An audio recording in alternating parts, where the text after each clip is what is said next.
यो capital merchant ब्याङ्कको कुराहरू धेरैचोटि करिब 2-3 वर्षदेखि नै इमेलमा चाहिँ रेगुलर आउने गर्छ। मैले यो समितिमा पनि यसभन्दा अगाडि पनि चर्चा भएको थियो। यो के कारण हो, किन त्यसको सेटल हुन सकेन? तपाईलाई नै चार्ज गरेर एक्युज गरेर अहिलेको गभर्नरलाई पनि एक्युज गरेर यिनीहरूले वास्ता गरेनन्। हाम्रा मान्छे जेलमा छन्, बिल्लीबाड छ, कृत्रिम कागज बनाएर सबै मान्छेको चाहिँ त्यो कोल्याट्रल अनुमति लिएर धितोको अनुमति लिएर सारालाई बर्बाद बनाए। यसमा कसैले सुनेन, माइबापै भएन। यो कुराको एउटा छिनोफानो किन हुन सकेन, अथवा छिनोफानो भएर पनि जानकारी नभएको हो कि त्यो थाहा छैन। यो केस के हो र खासमा किन अब सरकारको तर्फबाट किन इनिसिएसन भएन, अथवा यो इनिसिएसन भएको थियो भनेर पब्लिकली किन आउँदैन सूचना? अर्थ मन्त्रालयले, राष्ट्र ब्याङ्कले किन गर्दैन?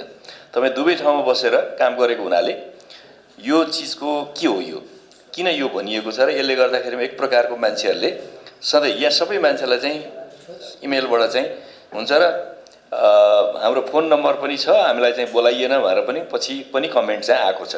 यहाँ तपाईँ आफै अर्थमन्त्री भएर एमसिसी को निर्णय हुन सकेन पार्लियामेन्टमा। अब अमेरिकामा बसेर यसको फर्दर तपाईँले के गर्नुहुन्छ? उसले त पैसा दिएकै छ, हामीले त्यसको प्रक्रिया अगाडि बढाउन नसक्ने हामी छौँ। अनि यसमा तपाईँले भनेको कुराले उसले थप दिँदा पनि हामीले लिने कुराको चाहिँ अगाडि जान सक्ने स्थिति नहुँदा के भूमिका खेल्न सक्नुहुन्छ? किन यहाँ हुन सकेन? एनसेलको बारेमा एउटा अहिले चर्चा के छ भने एनसेलको सर्वोच्च अदालतको फैसलाको विपक्षमा कहीँ मुद्दा गएको छ अरे। त्यसमा तपाईँले चाहिँ मुद्दाको प्रतिवादी नलाउने भनेर भन्नुभयो भन्ने छ। के हो त्यो?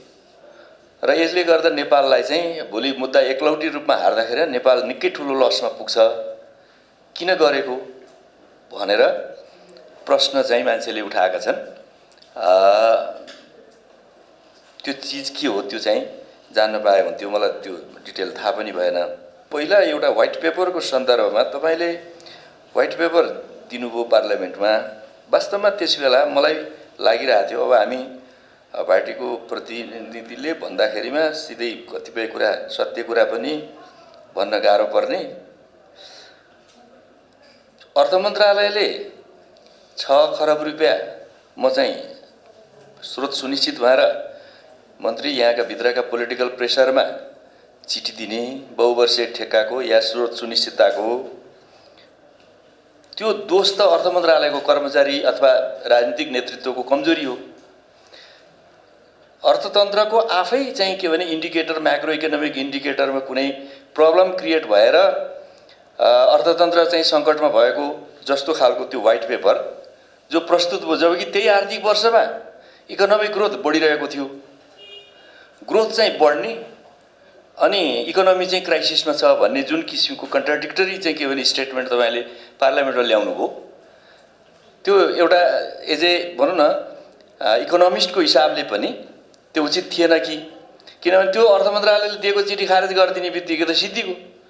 तिमीलाई मैले चाहिँ बहुवर्ष दिएको थिएँ, म दिन्न भनिदिएपछि त अरू बाँकी कुराको चाहिँ के भने जो चाहिँ अर्थतन्त्र क्राइसिसमा छ भन्ने कुराको चाहिँ अर्थ त त्यसले केही पनि दिँदैन थियो।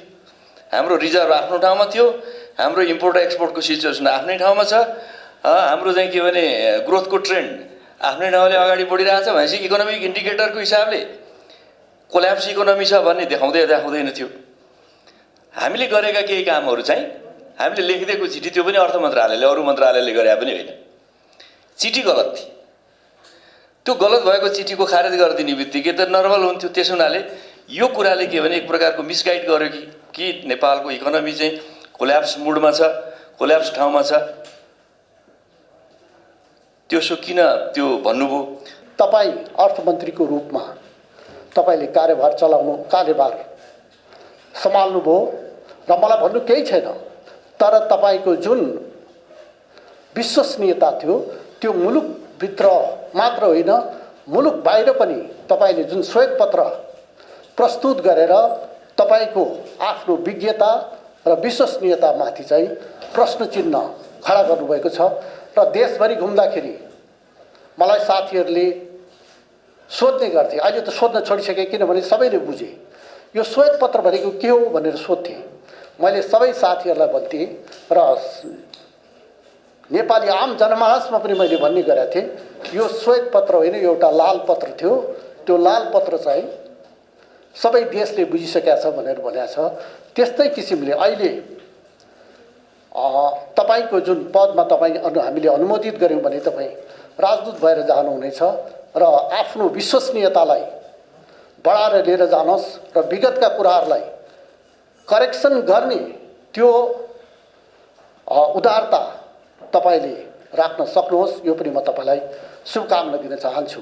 पटक पटक अब राष्ट्रिय योजनाको उपाध्यक्ष, गभर्नर, मन्त्री, अप्पर हाउस, राजनीतिक लामो पदहरू सम्हाल्दै आउनुभयो। तर गभर्नर हुँदाखेरिका केही गुनासोहरू, केही विषयवस्तुहरू पनि उठे, समितिमा आएका छन् र त्यस्तै किसिमबाट अर्थमन्त्री हुँदै जाँदाखेरि हाम्रो उम्मेदवार अहिले अर्थमन्त्रीबाट हट्ने बित्तिकै सरकारले फेरि केही अर्थमन्त्री हुँदाखेरि गरेका निर्णयहरू उल्टायो। जस्तो विद्युतीय मोटरका कुराहरू, 10% पुस्तकमा लगाएका करहरू, जो वास्तवमा एकदम महत्त्वपूर्ण कुराहरू थियो, तर अर्थमन्त्री हुँदै गर्दाखेरि यी विषयवस्तुहरू बजेटहरूमा लिएर आइयो। त्यसलाई अहिलेको सरकारले फेरि उल्टायो। यसको अर्थ त्यसबेला त्यो निर्णय गलत थियो भन्ने कुरा पनि पुष्टि भयो। तर यो आफूले यत्रो नेपालको यत्रो ठुलो पदहरू सम्हाल्दै जाँदाखेरि त्यस्ता किसिमका निर्णयहरू गर्नुपर्ने बाध्यता अहिले सरकारले त्यो उल्टाएर त्यसलाई गलत साबित गरिदिएको छ। त्यही भएर अब यसको त फेरि आरोप त अर्थमन्त्रीको पदीय जिम्मेवारी लिएको व्यक्तिमै जान्छ, हैन, त्यसमा जान्छ। त्यही भएर त्यसमा पनि अलिकति जिज्ञासा, यो पटक पटक पदहरू प्राप्त हुने तर त्यसलाई चाहिँ विवादित चाहिँ भन्ने विषयहरू पनि उठ्यो। यसमा अब आफ्नो विचार अलिकति राखिदिनुला। त्यस अर्थमन्त्री भएको हैसियतले पनि यसलाई रेड बुकमा एमसिसी भनेर राखेको परिवेश पनि थियो। अब यसलाई अगाडि प्रक्रियालाई अगाडि बढाउनको लागि एउटा राजदूतको हैसियतले अब अमेरिका र नेपालको सम्बन्ध एमसिसीको कारणले पनि चिसिएको हुनाले यसलाई म सौहार्द बनाउँछु, एमसिसीलाई मात्रै बेस राखेर मैले भनेको, यसलाई सौहार्द बनाउँछु भन्ने के आधार छ र सरकारले हुँदैन भन्ने, सरकारको पार्टीको नेतृत्वहरूले कतिपयले हुँदैन भन्ने, अब महामहिम राजदूतको रूपमा त्यहाँ गइसकेपछि एमसिसीको बारेमा सम्बन्ध राम्रो बनाउँछु भन्ने के आधार छ र हामीले त्यसमा के ग्यारेन्टीहरू तपाईँले दिन सक्नुहुन्छ र? अर्थमन्त्री भएको बेला बजेट प्रस्तुत गर्ने बेलामा चाहिँ आफ्नै नातेदार होइन चाहिँ यो चकलेट जन्य वस्तुहरू आयात गर्ने ठुलो चाहिँ कम्पनीको चाहिँ एउटा चाहिँ व्यवसाय भएको कारणले त्यो चकलेट जन्य वस्तुहरूमा चाहिँ राजस्व छुट गर्ने प्रावधान चाहिँ त्यसमा राखिएको थियो भन्ने एउटा चाहिँ आम रूपमा उठेको प्रश्न हो। यो कतिसम्म सत्य हो, किनकि यो यसरी नजिक भएर चाहिँ सोध्ने मौका पनि पाइएको थिएन, किन आम रूपमा उठेको विषयमा यदि त्यस्तो हो भने त्यतातिर यदि भएको हो कि होइन भन्ने कुरा एउटा चाहिँ म प्रश्न जिज्ञासाको रूपमा राख्न चाहन्छु। प्रधानमन्त्रीजी पनि चुक्नु हो र प्रस्तावित राजदूत युवराज खतिवडाजीले पनि अलिकति कमजोरी देखाउनु भयो कि त्यो के मान्यो भन्दाखेरि अहिले कमसेकम सम्माननीय प्रधानमन्त्रीज्यूले लाई डाक्टर युवराज खतिवडाको आवश्यकता नेपालभित्रै छ। मैले एउटा तेस्रो आँखाबाट हेर्दाखेरि, तेस्रो कोणबाट अब्जर्भ गर्दाखेरि सम्माननीय प्रधानमन्त्रीजी, अहिलेको सम्माननीय प्रधानमन्त्रीजी त्यो पदमा रहन्जेलसम्म डाक्टर खतिवडाको आवश्यकता उहाँलाई थियो। त्यसकारणले उहाँले जुन यो निर्णय अहिले गर्नु हो, त्यो निर्णय गर्नमा उहाँले अब त्यो परराष्ट्र मन्त्रालयको निर्णय हो, त्यसपछि त क्याबिनेटले नै गरे हो। त त्यसकारणले यो निर्णय गरेर उहाँले पनि त्यो त्यसरी अलिकति आफूलाई दूरगामी ढङ्गले यो व्यक्तिले अहिले जबसम्म म कमसेकम प्रधानमन्त्री छु त्यति बेलासम्म यहीँ राख्नुपर्छ भन्ने कोणबाट विचार पुर्याउन सक्नु भएन कि भन्ने एउटा कुरा मलाई पनि लागेको हो। र दोस्रो कुरा साँच्चीकै अब डाक्टर खतिवडा कोणबाट हेर्ने हो भने जुन सम्माननीय प्रधानमन्त्रीजीले डाक्टर खतिवडाको लागि एउटा लक्ष्मण रेखा नाघेर भए पनि धेरै कुरा गर्नुभयो डाक्टर खतिवडाको लागि। पद के जहिले चाहिने राख्ने हामीलाई होइन, यो पनि सिस्टम भएन कि अब हामीले यसमा सरकारले बास सुझाव दिनुपर्छ, पार्लियामेन्टको विधेयक ल्याएर यो चाहिँ जहिले आफ्टर रिटायरमेन्ट चाहिँ नै राजदूतमा जाने संविधान अङ्गमा जाने कुरा चाहिँ यो वास्तवमा यसले कहीँ पनि डेलिभर गर्दैन। अमेरिका किन भन्यो? अमेरिका हरेक चाहिँ 8 वर्षमा नयाँ भिजन नयाँ सोचाइको मान्छे आउँछ, अमेरिका बन्छ। तर नेपालमा के आर्यघाट नपुगेसम्म राजनीतिमा गरिराख्नुपर्ने, कर्मचारी तन्त्रमा त्यो संविधान अङ्गमा गइराख्नै पर्ने, त्यसलाई त छाड म छाड गरेर अनि डेलिभर चाहिँ केही नहुने, राष्ट्रिय जनताले केही नपाउने। अब फरक के छ भने हामीमा उहाँमा के फरक छ भने हामीलाई चाहिँ कसैले फोन गर्यो भने त्यो कार्यकारी सल्लाह भोलि भोटमा असर पर्ला हामी चिन्ता हुन्छ कि। तर कर्मचारी तन्त्रबाट आएको चाहिँ के हुँदो रहेछ भने रेस्पोन्सै हुँदैन उहाँको फोन चाहिँ। त्यहाँ जनताले दुःख पारेको अमेरिकामा जुनसुकै विदेशको राजदूत हेऱ्यो भने बहुसङ्ख्यक राजदूतको चाहिँ रिटायरमेन्ट बेनिफिट लिने हो त्यो।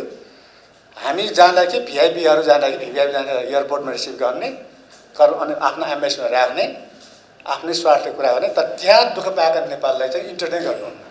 यहाँ उजुरी गर्ने साथीहरूले पनि एउटा चाहिँ यो क्यापिटल मर्चेन्ट ब्याङ्कको सन्दर्भमा ब्याङ्किङ कसुर अनुरूप कुनै पनि कारबाही नभएकोमा उहाँ गभर्नर भएको बेला नेपाल राष्ट्र ब्याङ्कको मतियारको रूपमा नै काम भयो। नेपाल राष्ट्र ब्याङ्कले मतियारकै भूमिका खेल्यो। अब उहाँ प्रमुख भइरहेको हिसाबले उहाँले त्यसको लागि चाहिँ उपयुक्त कदम चाल्नु भएन भन्ने चाहिँ धेरै, हुन त यो धेरै अगाडिदेखि 2068 सालदेखि नै उठ्दै आएको प्रश्न हो र त्यो चाहिँ अदालतमा पनि पुगेको छ र कतिपय मानिसहरू जेलमा पनि छन्। अब त्यसमा तत्कालीन सिइओ पवन कार्की, होइन, पवन कार्कीजीले चाहिँ अब भूमिका मेजर रूपमा खेल्नुभयो भन्ने छ र अहिले उहाँ चाहिँ अमेरिकामै एक किसिमबाट रहनु भएको भन्ने पनि बाहिर प्रचार प्रसारमा छन्। त्यसरी नै अब नक्कली ऋणी चाहिँ व्यक्तिहरू, कुनै व्यक्ति चाहिँ नक्कली ऋणी बनाए पैसा चाहिँ अर्कोले लिने, एउटाको नाममा ऋण अर्को चाहिँ दिने भनेर शम्भु केसी लगायतका व्यक्तिहरूको नामहरू पनि त्यहाँ मुछिएका थिए, होइन। अब यो सबै नेपालको मिडियामा आएकै कुराहरू हुन् त्यति बेलैदेखि। अब यी सबैको सन्दर्भमा अहिले बिना कसुर चाहिँ मानिसहरू चाहिँ जेलमा परे, अब नक्कली उ गरेर परे, तर चाहिँ मुख्य योजनाकारहरू फरार रहे र यस्तो मामलामा राष्ट्र ब्याङ्कले चाहिँ ब्याङ्किङ कसुरको हिसाबले ठिक ढङ्गले काम नगरेको र त्यसमा चाहिँ अब तपाईँ गभर्नर भएकै बेला यस्तो घटना घट्न गयो भन्ने चाहिँ धेरै चाहिँ उजुरीहरू यहाँ राज्य व्यवस्था यो सुनवाई समितिमा पनि आएको छ। राज्य व्यवस्था समितिमा पनि त्यो उजुरी परेको छ।